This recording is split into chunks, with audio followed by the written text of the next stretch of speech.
All right, guys, today we're gonna we stay in the dark corners of Arcadia because this is X number 2 from Dark Horse Comics and by Doc Mahnke, Jimmy Palmiotti, and Alan Grant, I believe. Like I said, I discovered, the world of Arcadia with Ghost, and that we did a review yesterday. Check that out and subscribe to my channel if you haven't already done that. And we're gonna continue with it because this is dark and brooding, and this is I love this. So let's go. So we stay here. We are here, and this guy is shouting, help me, please, it hurts. You got to help me!" And then this guy's touching this guy's woman, and he's getting a punch in the face, and he says, "Out of my way, Leven will help." Good old Leven. So I don't know. I'm not sure if this is a club or a meeting, but this guy's falling and breaks his neck probably. And he has, X marks the spot. And then, it says here copycat. So basically, Stephen Grant. Did I say Alan Grant? So it's Stephen Grant, not Alan Grant.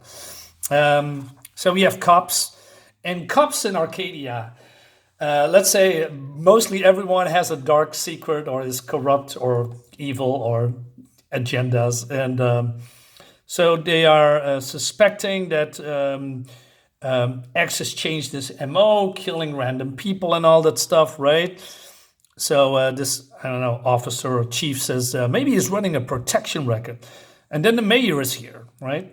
And the mayor is here. Mayor says, maybe he is, Chief Bremner. Why don't you find out personally? So he doesn't like that. Wait.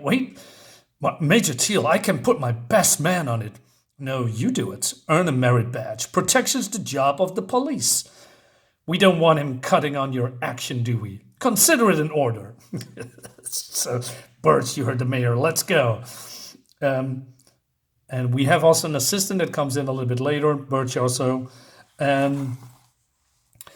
So, Gretchen, could you excuse us for a minute so I could speak with Commissioner Anderson in private? So the commissioner says, well, you shouldn't treat Bremner like a servant. He worked hard to make chief. Like I give a rat's ass corpse. This ex-killer, this guy is how careers are destroyed. Bremner's the least of my worries. You, on the other hand, I heard Carmine Tango sniffing around next year's election already.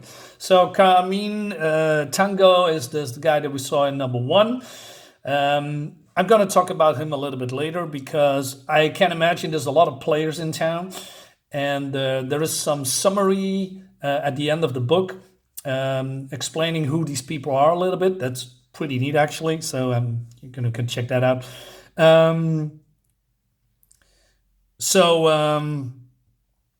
Anyway, so this guy calls him Marcus, and he says, "Don't call me Marcus, Jimmy," right? Meanwhile, it seems that the Kingston is maybe an informant. He's a war veteran, and he has eyes everywhere, spilling the beans for the price, right? Okay, so then we go to Birch and this what's his name again? The Bremner. So Birch says the ex-killer made his presence known, murdering backers of a waterfront revival project. Either he's changing his MO or shut up, not a word about even a possibility of a copycat. Not to me, not to anyone. We better not have 2 madmen running around here. It's spitting, right? Teal's just waiting for me to screw this up. He's going hinky over this election stuff, seeing enemies in everyone. We're bringing X in, and to hell with copycats. We won't let Teal clean this house. No, sir, we won't. But then X is, breaking in, hacking some computers, wants to have files on Carmine Tango, right? And then he's printing and he's disappearing. Meanwhile, in this, I don't know, was this a hostel or hotel or love hotel? I don't know. Anyway, so we have Gretchen here, the secretary of the mayor, is having some fun with the bouncer of Carmine. She says, "You okay? I didn't hurt you?" "Yeah, I felt great. Didn't you hear me screaming?" Anyway, so this guy's getting a little bit cocky here, and then X comes in through the roof, and he kicks him. Teal's secretary, Tango's bodyguard, valuable information. Uh, she's just, I don't know, ducking. I don't tolerate imposters. Which of your bosses is behind the man pretending to be me? I love this shot. She's so terrified of him. I don't know, please, I don't know. It's not till he put Chief Brenner on the case. He wouldn't do that if he led back to him. Tango, then. So this guy wants to shoot him, but X turns around and just smacks him away. He's just one big pile of muscle. No, Tango's got no one good enough. I'll see both of you again. So this guy wants to kill him, and he says, so Gretchen says, look, just a crack in the mirror. No, I read his file. It's the warning he leaves. He marked us. Next time, he kill us. Yeah, so basically, if there's another cross, they're gonna be dead. Meanwhile, I don't know who this guy is here, but he gets a telephone from someone, and he's getting executed. X marks the spot. So Bremner is here on the case, and he talks about the Birch, right? And then this guy comes. I don't know who this is, but according to him, it's Denny Sloman. I don't know who Denny Sloman is, but I don't know. He just wants to maybe sue him or whatever. And he says, you're interfering with an investigation. Maybe if your partner wasn't so tight with his money, he'd have police protection. Yeah, these are corrupt.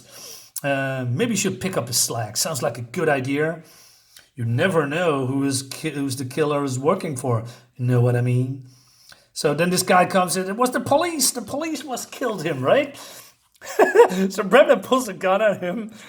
Shut your stinking hole. Now, what did you see, old man? Nothing. I didn't see nothing.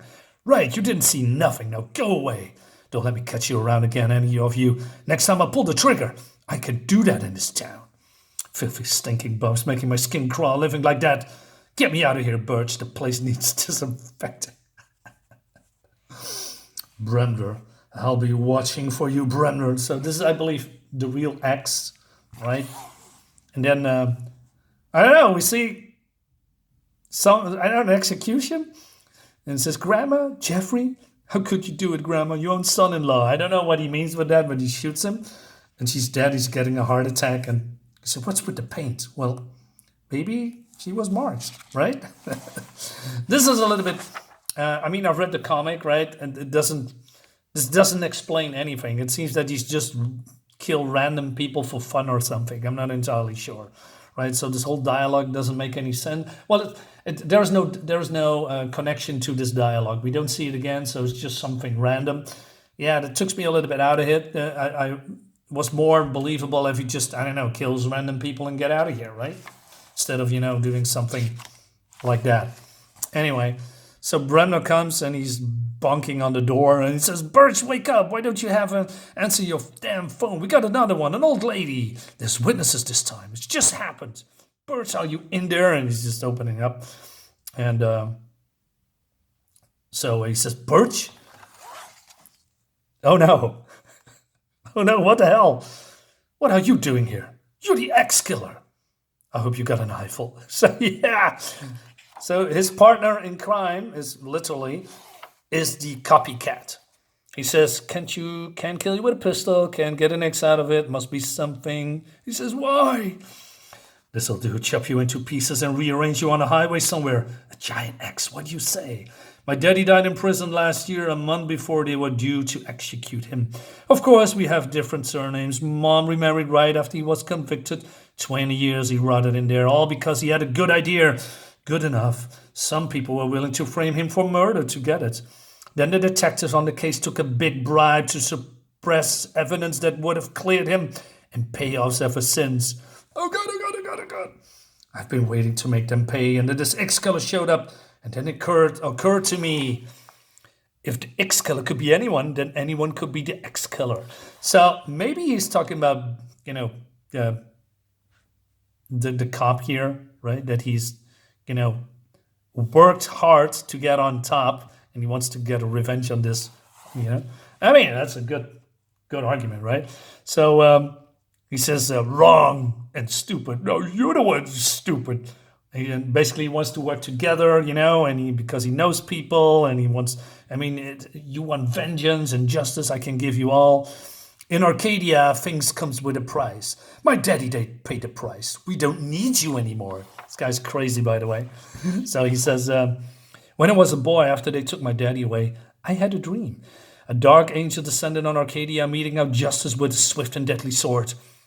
It was so real, I knew it was true. You could have been him. I thought you were him, but you were just another monster. And we don't need you now. I can be him. I can be you. We don't need you at all. And then we have a flashback. So this is probably the part when X lost his eye. I don't know if this was in prison or maybe a street gang. He probably was the wrong guy at the wrong place. And back then he says, I haven't done anything. Where's the justice? Justice? So he comes back to his senses. And then he turns things around and he stabs Birch. A dream isn't a vision. I don't have time for fantasies. He says, who are you? The future. And pulls a gun at him. You were marked, but you didn't. No one who marks escapes. I have gotten around you to you eventually.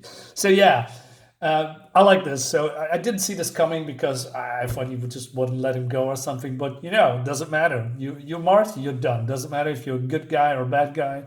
Probably not a good guy. But yeah, this corrupt piece of POS is he's gone. He's gone. But then, meanwhile, at the precinct or somewhere, you better have something to show your money, Anderson. If Tango's candidate gripes about me wasting taxes in his new election, I'm hanging you out for it. What does this look like? Does this look like a waste, Marcus? Don't call me Marcus. What the hell is this? My men, my SWAT team, expelled them. So it was in the World's Comics Greatest World Week 4. I don't have that. But it seems these are now, I don't know, cyborgs. And the man is pretty happy. There's nothing like this outside the vortex. How? Everything's for sale. You know that.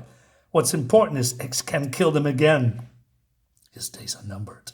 It's great. I like this. I like this very dark stuff. It reminds me a lot of 80s RoboCop stuff, you know, with the gritty and with the, you know, this reminds me of OCP, right? Is it OPC? OCP, I believe, right? OPC. You know, you need to watch the movie. It's just great. I love this dark, brooding, no nonsense, balls to the walls X guy that's just, hey, I'm gonna kill you wherever you want if you are marked. I think that's a cool MO. So these are the guys that is important with the politics. So we have Major Teal. So if you want to know who are these guys are, you can pause the video. So we have also Gamble, this guy from the first issue, and Carmine Tango, the man numero uno in organized crime, right? Carmine controls much of Arcadia from his planetarium. Deeply superstitious, it is believed he offed his right-hand man based on astrological instruction. So yeah, he's crazy. Gretchen we have here, and we also have Ghost. We have X himself. We have, of course, Kingston, the rat. And we have Monster, the most powerful being Arcadia. And we have the Pitbulls. Now, the Pitbulls are the ones that we're going to take a look at issue number 3. So yeah, this is going to be fun. For me anyway. I hope you have fun too. So we're going to do a couple of them. Just like Ghost, I'm going to do a couple of them. Maybe running for a long time, who knows. But yeah, we're doing this. Guys, thank you so much for watching. Hope you have a great time and a great day. See you on the next video. Bye-bye.